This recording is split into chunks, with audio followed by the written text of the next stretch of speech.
Hi hello नमस्कार, मी अंकिता. आज शिवजयंतीच्या निमित्त आम्ही गेलो होतो रथयात्रा बघायला आणि सगळ्यात आधी आम्ही दर्शन घेतलं ते म्हणजे गणपती बाप्पाचं. दगडूशेठ गणपतीच्या मंदिराला सुद्धा छान डेकोरेशन केलेलं होतं मावळ्यांचं. आणि त्यानंतर मग आम्ही आमचा रथ पाहिला. सरदार गोदाजी राजे जगताप. शक्ती आणि बुद्धी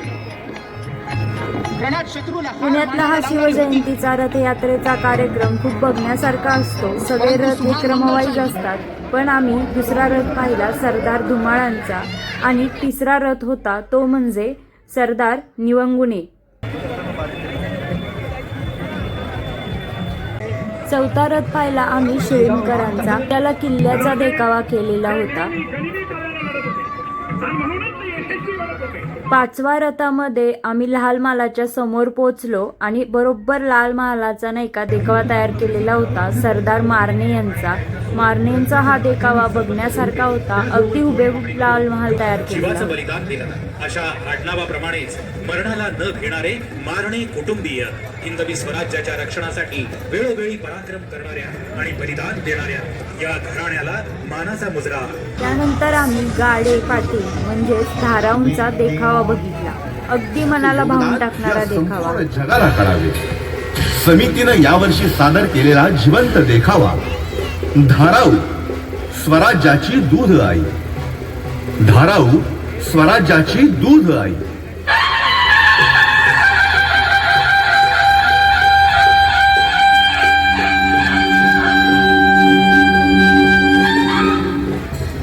स्वराज्य, हिंदवी स्वराज्य.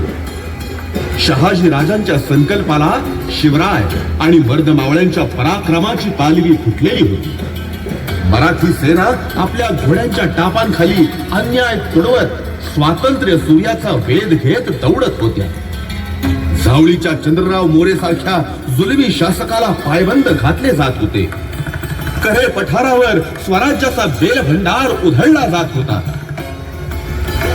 आणि याच वेळी स्वराज्यातल्या किल्ले पुरंदरावरून एक खबर अशी आली की जिनं अवघ्या स्वराज्याच्या दिशा उजळून गेल्या.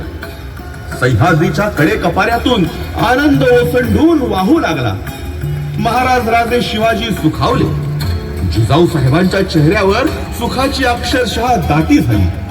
ज्येष्ठ शुद्ध द्वादशी शके 1579 अर्थात 14 मे 1657 या दिवशी शिवाजीराजे आणि त्यांच्या पत्नी सकल सौभाग्य संपन्न सईबाई साहेब यांच्या पोटी पुत्ररत्न जन्माला आलं.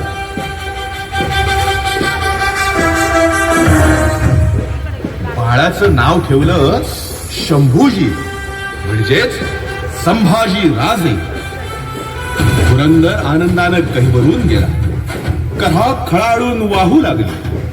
जेजुरीचा खंडेराया तर अगदी मनापासून हसला. गडावरून तोफा धडाडत होत्या, साखऱ्या वाटल्या जात होत्या. आनंद आनंद केवळ आनंद. मात्र म्हणतात ना की सुख उपभोगायलाही त्याला दुःखाची असणारी किनार सहन करावी लागते. अगदी तसंच झालं. बाळराजांच्या जन्मानंतर सईबाई साहेब आजारी पडल्या. काळजी आणि चिंता पुरंदरावर घिरट्या घालू लागल्या. सोयराबाई साहेब बस रात्र सईबाईंची काळजी घेत होत्या. त्यांना पण जिजाऊ साहेबांच्या काळजाला मात्र अखंड पीळ पडला होता. दिवसेंदिवस सईबाईंची प्रकृती खालावू लागली. आणि याच वेळी किल्ले पुरंदरावर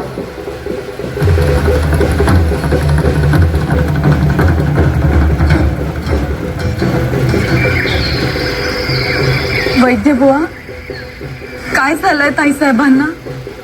होतील ना त्या बऱ्या? हो, म्हणजे मी औषधाची मात्रा चालू करतो.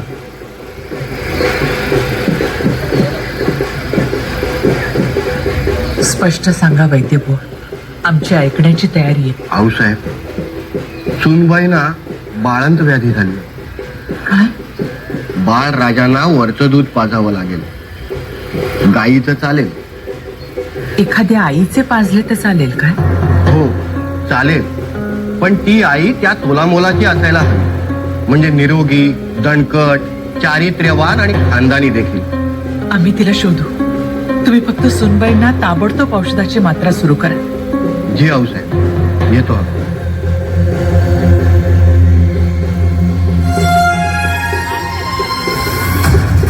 वैद्यराजांच्या सल्ल्यानुसार जिजाऊ साहेबांनी तातडीनं गडाच्या घेऱ्यात आणि पंचक्रोशीत स्वार घडले. बाळराजांसाठी दूध आई शोधण्यासाठी स्वार दौडत होते, शोध घेत होते. गडावरून निरोप आल्यावर बाळाची दूध आई होण्यासाठी नुकत्याच प्रसूत झालेल्या अनेक स्त्रियांची पावलं पुरंदराच्या सदरेकडे वळाली.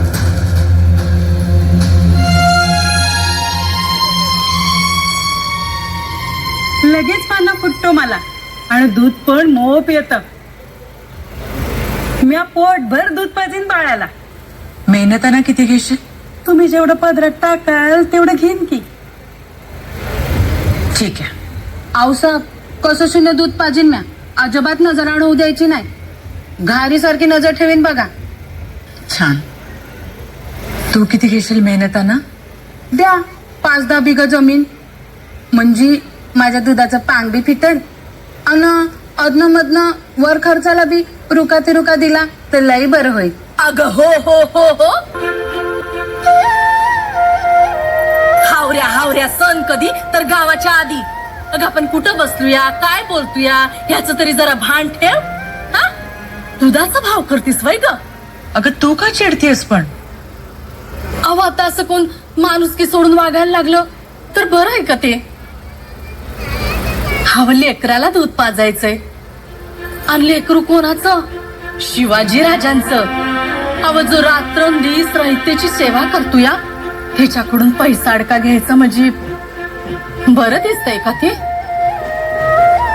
तू नाही घेणार पैसे? नाही बा. अहो पैसा अडका घेतला तर पाना जळल माझा. अहो लेकराला दूध पाजायचं त्याच्यात व्यवहार बघायचंय वय. उलट माझं भाग्य मोठं. राजाच्या लेकराला मी अमृताची धार पाजन. माझी पुण्याई मोठी. नाव काय तुझं? गाडी पाटलांची सून म्या. धारा.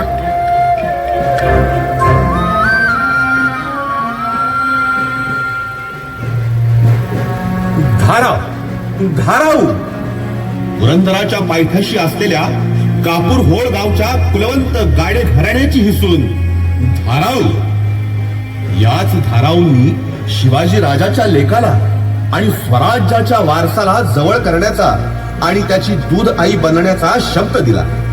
कोणताही मोह नाही आणि कोणताही स्वार्थ नाही, केवळ स्वराज्यावरल्या निष्ठेपोटी, जिजाऊ साहेब आणि शिवाजी राजांवरल्या मायेपोटी धाराऊनं ही जोखमीची कामगिरी हसत हसत उचलली, अगदी आईच्या जबाबदारीनं.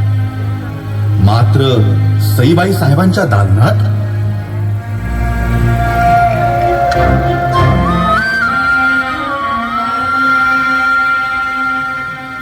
असू द्या ताईसाहेब, नसेल येत दूध तर राहू द्या. पुतळा, आमच्या लेकराचं पोट भरत नाही हो. काय वाटत असेल जीवाला? आता वैद्यांची मात्रा सुरू झाली आहे ना, वाटेल बरं जीवाला. खूप तळमळत आहे हो आमचं लेकरू. ये धारा. या सई राणी साहेब आणि या पुतळा राणी साहेब. सई, या बाळाच्या दूध आहे. दूध आहे? सई, आजपासून बाळराजांना दूध ह्या पाजवते.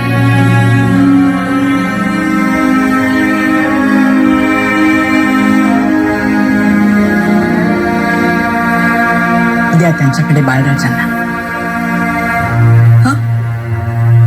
बाळराजांचं हित त्याच्यातच आहे. त्यांच्या ओठातून दूध सांडलं तरच ते दष्टपुष्ट होते, नाहीतर ते कमजोर निपजते. आणि मग या दौड धोपीत त्यांचा टिकाव कसा लागणार? साहेब, लेकरू दुसऱ्याच्या ओटीत घालायला मन धजावत नाही. संसार लढा लागले. त्यांचा पदर धरून ते मोठे होते. आम्ही फक्त नावापुरतेच राहू मग. अव सिंहाचा छावा तो सिंहाचा छावा. मग तो कुठं बी वाढला, काय बी खाल्लं तरी येळ आली की डरकाळी फोडणारच. तसं बाळराजांची वळख तुम्ही हायसा. या काय 2 दिवसाची हाय. द्या त्यांना इकडं आणि असलं काय बी मनात आणू नका. बाळराजे यांच्या पदराखाली आणि तुमच्या नजरेखाली वाढते. संस्कार तुम्हीच द्यायचे त्यांना. सई द्या त्यांच्याकडे.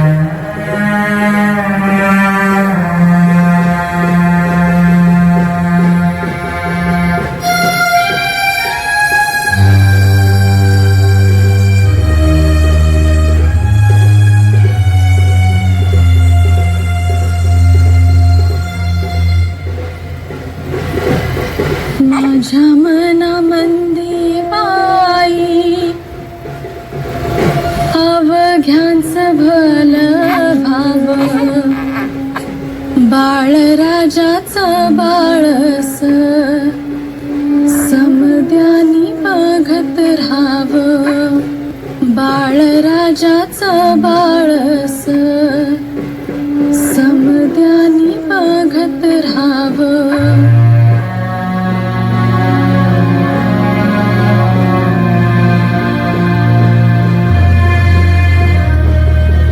सईबाई साहेबांची पक्की खात्री पटली आणि त्यांनी विश्वास भरल्या डोळ्यांनी बाळराजांना धाराऊंच्या हाती दिलं. जिजाऊ साहेबांची चिंता कमी झाली.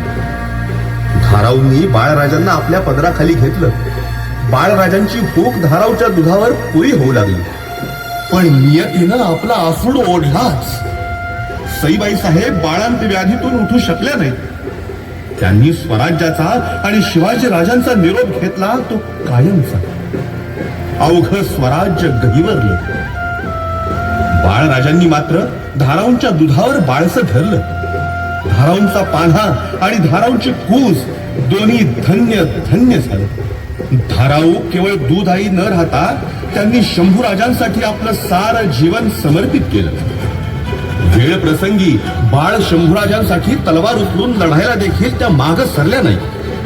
याच धाराऊंनी आपली दोन्ही मुलं स्वराज्याच्या कामी दिली. त्यामध्ये सरनोबत अंतोजी गाडे व किल्ले राजगडच्या सुवेळा माचीचे नाईक रायाजी गाडे असे शूरवीर गाडे पाटील घराण्यात होऊन गेले. याच शूरवीरांनी पुढे भविष्यात हिंदवी स्वराज्याची जबाबदारी संभाजी राजांच्या खांद्याला खांदा भिडवून समर्थपणे पेलली. ज्या सिंहाच्या छाव्यानं आपल्या अतुलनीय पराक्रमानं सुलतानांची तख्त हादरवून सोडली. स्वराज्य रक्षणाची जबाबदारी आपल्या खांद्यावर पेलून आपलं सर्वस्व स्वराज्याच्या पायी ठेवलं. तेच हे जगविख्यात छत्रपती संभाजी राजे. छत्रपती संभाजी महाराज की.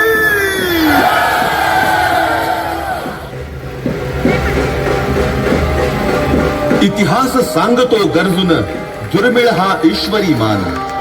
जगात 2च माता धन्य हे सत्य आहे महान.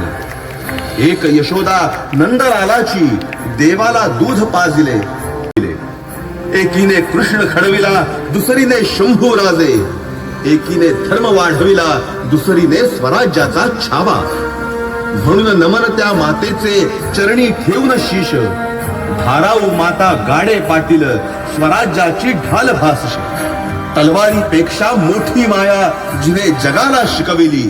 इतिहासाच्या पानावर मायेची कीर्ती कोरली. जय जिजाऊ, जय शिवराय, जय शंभूराजे, जय धाराऊ माता. 6व्या नंबरला आम्ही बघितलं इंगळ्यांचा रथ.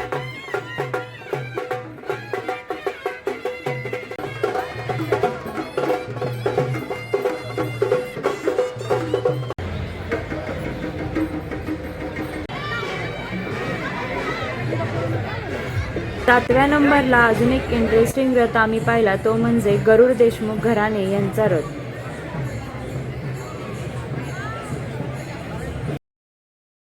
शिवजयंतीनिमित्त ही तयार केलेली रथयात्रा म्हणजे त्यांच्या मावळ्यांबरोबरचं त्यांचं नातं आणि त्यांचं योगदान दाखवणारी ही रथयात्रा होती. आणखीन एक सुंदर देखावा म्हणजे काटे देशमुख यांचा, त्याच्यावरती भव्य दिव्य अशी पांडुरंगाची मूर्ती होती.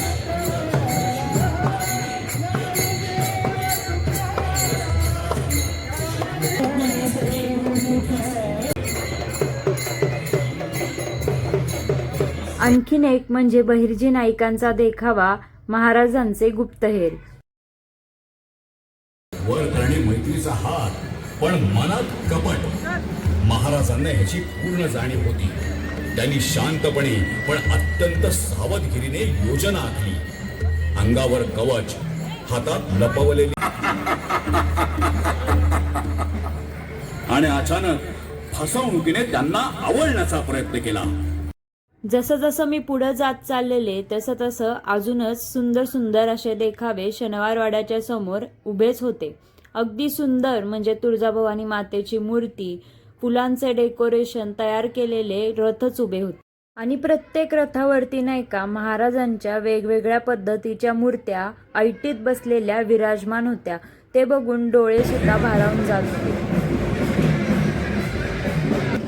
महाराजांसोबत असलेले मावळे आणि त्यांची घराणे म्हणजे गुजर, राजे महाडिक असे अनेक आम्ही रथ पाहिले. त्यानंतर आम्ही एका स्पेशल रथापाशी पोहोचलो ज्याच्यावरती स्वामी विराजमान होते. तो होता कामठेंचा रथ.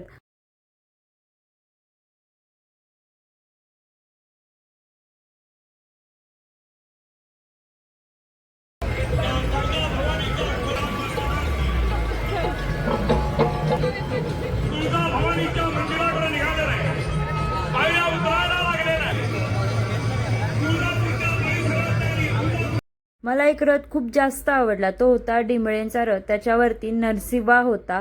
तर नरसिंहाचं हे जे देखावा पाहून आहे ना मला खूप छान वाटलं.